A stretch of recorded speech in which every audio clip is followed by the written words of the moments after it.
How you doing, YouTube? Matt with Massive Beer Reviews, back to get another review. A little bit of double IPA time in the form of Monday Night Brewing's Space Lettuce. I love the fucking name of this beer. I'm not gonna lie to you. Monday Night Brewing. I've actually never had this beer before. I've had a couple beers from Monday Night Brewing. Dan from Two Oceans Brewing actually sent me off a box of Atlanta beer, and had one of their beers in it. And right around the same time, Monday Night actually reached out and they ended up sending me two of their bottled beers, two barrel-aged beers. I thought they were quite nice. And they, lo and behold, sent me more. So thank you very much for sending me stuff. So yeah, Monday Night sent this to me. They sent me proper glassware, so you guys actually get proper glassware. Is this proper glassware? Some people might say not. You know, the whole kind of pseudo, kind of almost, not really, kind of shaker pipe thing, but I'm using it. There you go. And what else do we have here? Space Lettuce. Double IPA, India Pale Ale. Let's see, do we have a canning date on here? 8.1%. I don't see a canning date. They sent it, so it's got to be fresh. And I think that's it. Heady Sticky Intergalactic. And other than that, what else we have here? We have a bow tie. And the bow tie has Space Lettuce in it. So there you go. I love the name. Like I said, Space Lettuce, it just makes me laugh. I assume they wanted to go maybe something called Devil's Lettuce, but then somebody took that already, so then they said, oh, Space Lettuce. I don't know. Let's give this a pour, see what she's got. Generate a Gigantor head, as per these glasses do. I actually don't mind. They sent the beer and they sent the glass. I wouldn't use the glass if I didn't want to use the glass. I kind of want to use it just because every now and then I get a little bit excited about proper glassware. But I actually don't mind getting glasses like these because honestly, these are some of my favorite drinking glasses as far as just fluids outside of beer. So this kind of works. Anyway, what do we have here? A cascading 3 fingers of infinite fluffy head on it. I mean, you're looking at super tight compact bubbles in the bottom and they're just rolling underneath the beer, kind of leading up to kind of medium-sized bubbles up top and what we call infinite creaminess at the top. Soft, super haze. Now, flip that, reverse it. Soft haziness, just super fluffiness. Definitely doesn't look like today's world of the hazy double IPA, but she definitely has that unfiltered thing going for her. Soft, beautiful, golden carbonation. Yeah, she looks pretty. Not going to get much of a nose, but we'll try.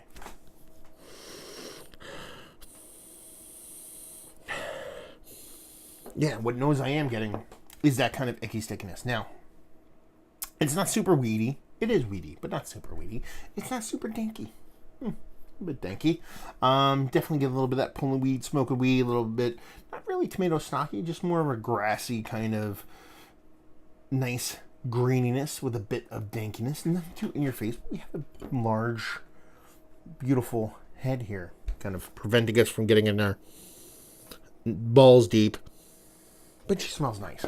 A nice sweetness to it, not over the top sweetness. It smells like a really nice, well done, old school IPA with a bit of new school going on. That's what the nose gives me. So it gives me that kind of dankiness, a bit of kind of citrus tones with a soft, like medley of fruit outside of citrus, and a nice sweetness to kind of back that bitterness up. Let's dive in. Cheers.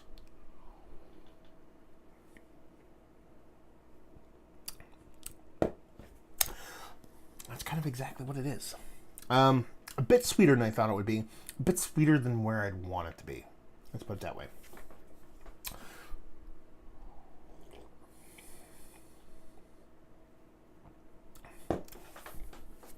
Big sweet, almost like honey style malt. Soft. Not watery, not fluffy, soft. That greenness comes off about what you'd expect on the nose. It's like I said, it's a little bit of smoking weed, a little bit of pulling weed, a little bit of grass clipping, kind of greenness. And you're like, okay, that's where I thought it would land based off the nose, but then that sweet is so much more bumped up. The sweetness kind of trumps that bitterness. And the bitterness is like or that greenness, because I should kind of define that. The greenness isn't super over the top bittering. It's more of kind of like a rounded edge bitterness as opposed to be jarring. So when you get that big sweetness in a beer,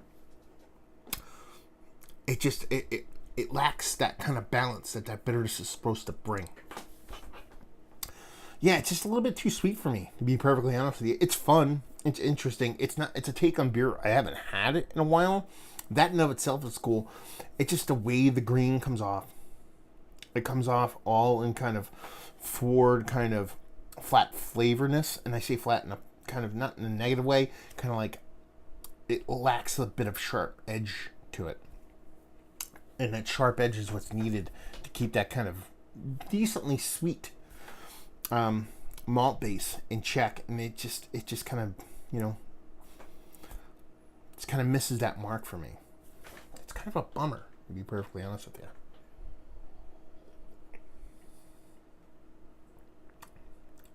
Interesting beer though. A cool take. I mean, you should say a cool take.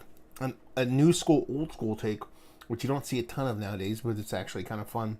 On an interesting name of a beer. I mean, Monday night, I did not know anything about these guys up until about a month ago. And then, Dan sends me a beer, and then they send me a beer. And then right when they send me this beer, they actually get voted like one of the best pale ales in the United States by Pulse Magazine, or I think it was, whatever.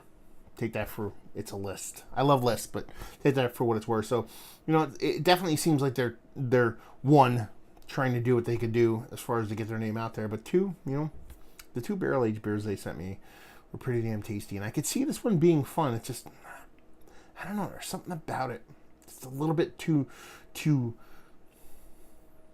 disjointed in the bitterness and sweetness portion of the show to kind of bring it home and tie it all together for me.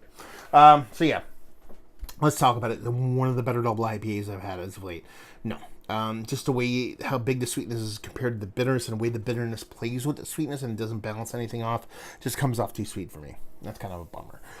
Value and availability, no idea. They sent it to me, and leave you with, if you like what, will you like this?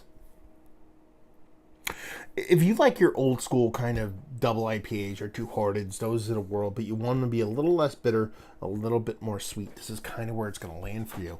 Or if you're kind of like a juice bomb head and you want something that's old school but not too bitter to where you can be like, I like old school beers too, this might appeal to you, because this is kind of has that new school kind of drop the bitterness out thing going for it, but in a kind of Midwest, old school, West Coast kind of vibe. So that in and of itself, if you're one of those new school juice heads who likes nothing but the Haysboro hop thotty zero kind of bitterness thing, this could probably do you proper.